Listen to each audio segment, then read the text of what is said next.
ബാലുശ്ശേരി കൂരാച്ചുണ്ടിൽ വീണ്ടും കാട്ടാന ഇറങ്ങിയിട്ടുണ്ട്. മണ്ടോപ്പാറ ഭാഗത്താണ് കാട്ടാന ഇറങ്ങിയത്.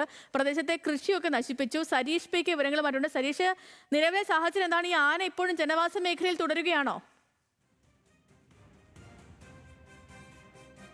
ഇന്നലെ 2 ദിവസമായി ഈ ജനവാസ മേഖലയിലേക്ക് ആന ഇറങ്ങുന്നു. ഇന്ന് രാത്രി കാലഘട്ടങ്ങളിലാണ് ഈ ആന ഇറങ്ങുന്നത്. പിന്നീട് പുലർച്ചെയോടെ ആന വീണ്ടും കാട് കയറുന്ന ഒരു സാഹചര്യമുണ്ട്. ഇന്നലെ 2 മണിയോടെ, അതായത് ഇന്ന് പുലർച്ചെ 2 മണിയോടെയാണ് വീണ്ടും ആന ഈ മേഖല കൂരാച്ചുണ്ട് മേഖലയിലേക്ക് ഇറങ്ങുന്ന ഒരു സാഹചര്യം ഉണ്ടായിരുന്നത്. കഴിഞ്ഞ ദിവസവും ആനയെ കണ്ട അടിസ്ഥാനത്തിൽ RRP സംഘവും അതോടൊപ്പം തന്നെ വനംവകുപ്പ് ഉദ്യോഗസ്ഥരൊക്കെ ഇവിടെ എത്തുകയും പരിശോധന നടത്തുകയും ചെയ്തു.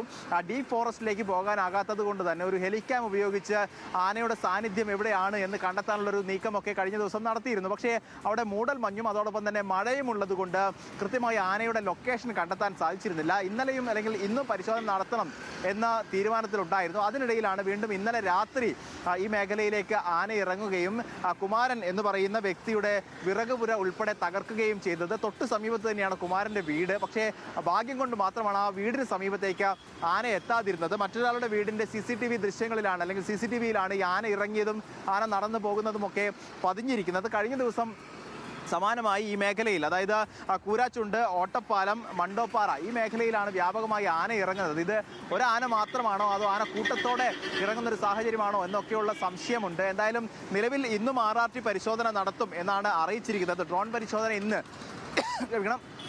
ഏതെങ്കിലും രീതിയിൽ മഴ മാറി നിൽക്കുകയാണെങ്കിൽ ഇന്ന് ഡ്രോൺ പരിശോധന നടത്താനുള്ളൊരു തീരുമാനമാണ്. അതോടൊപ്പം തന്നെ ആന ഇറങ്ങുന്നത് തടയാനുള്ളത് എങ്ങനെ തടയാനാകും എന്നത് വിശദമായി പരിശോധിക്കുമെന്നാണ് വനംവകുപ്പ് അറിയിച്ചിരിക്കുന്നത്.